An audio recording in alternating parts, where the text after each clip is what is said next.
In this video, I'm going to provide you with a total cost breakdown and an itinerary breakdown of my 6-day visit to Mongolia. Starting off with the total cost, I spent under $3,000 for my trip to Mongolia. Next, I'll break these costs down by categories. So my largest cost was airfare. I spent about $2,000 on the plane ticket. This plane ticket includes $100 that I spent on travel insurance. So if you want to not get that, up to you.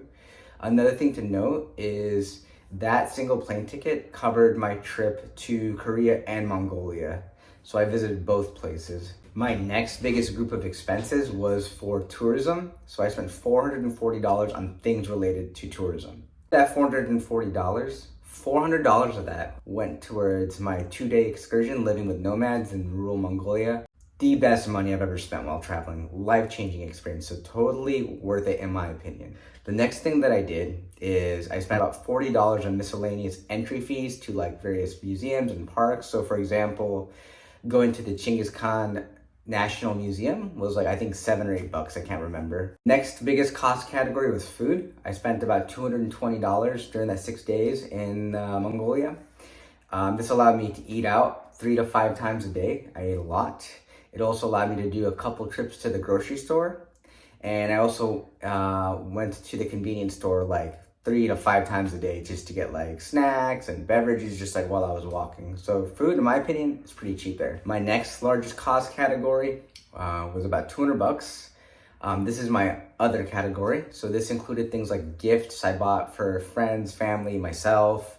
It also includes things like day passes to the gym. So if you don't want to do any of that, this could easily be like $0 for you. My final cost category was for lodging. Lodging was cheap. I spent about $75, $85 to stay at a hostel for 6 days. I got my own room, so I didn't do any room sharing. So in my opinion, that's like what, $15, $16 a night. So that was actually my lowest cost thing while in Mongolia. In terms of what I did while I was in Mongolia, my first day, I went to the Ulaanbaatar Square, which is an amazing kind of like public gathering space in downtown Ulaanbaatar. They have really large historic statues of like Genghis Khan and some of the other Khans. And there was a festival while I was there, so it's pretty dope. Just like got to see stuff. There's food trucks and whatnot. And then I also went to the Genghis Khan National Museum, which is like a couple blocks away from Ulaanbaatar. So that was dope. On the second day, I went to this famous place in Mongolia called Nomadic Market. It's basically a black market. You get like stuff you'd find at a flea store. You get fake stuff. I didn't buy anything because I just went there to see it because people have told me, especially my host at the hostel said it's very dangerous in terms of getting your stuff stolen. So I just wanted to go for the thrill of seeing if I could, not get anything stolen while I was there. And I succeeded. So on day 3, I went to the Zaysan Monument, which is basically this beautiful monument at the top of a hill. It's basically a monument honoring the Soviet Red Army for helping Mongolia achieve independence. So it's a really cool relic from communist era Mongolia. Mongolia is not a communist country anymore, but this is a relic of that. That was dope. And then on top of that, it's really high. So in addition to seeing the monument, you can also see like the full skyline of the city and the surrounding areas. So best view in town for sure. The second place I went to was the Bogd Khan Winter Complex, which is on the way to Zaysan Monument. So it was like halfway between like where I was staying and then the monument itself. So it was convenient. It was also really cool.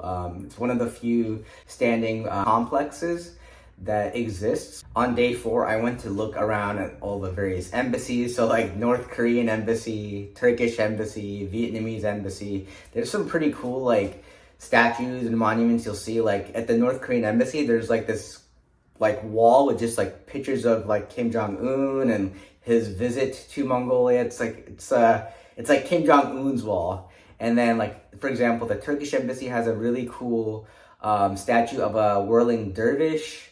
It also has like a statue of Mustafa Ataturk, the father of Turkey. So a lot of cool things by checking out the embassies, in my opinion. So basically 4 days I spent in Ulaanbaatar, the city. Every single day I roamed the city, and that will take up a lot of your time. So in addition to all those sites that I saw, I roamed downtown extensively, and it's pretty big. Like it's It took me like an hour to walk from one side to another. So, and I walked everywhere. Day 5 and day 6, my last 2 days, I left Ulaanbaatar and I went and did the Nomadic excursion. That's the one I paid $400 for. I basically finished my trip there. It's in rural Mongolia. It was amazing. And then from there on day 6, I just went to the airport and caught my flight back to the US. So the way that I was able to lock in that excursion was my host at my hostel.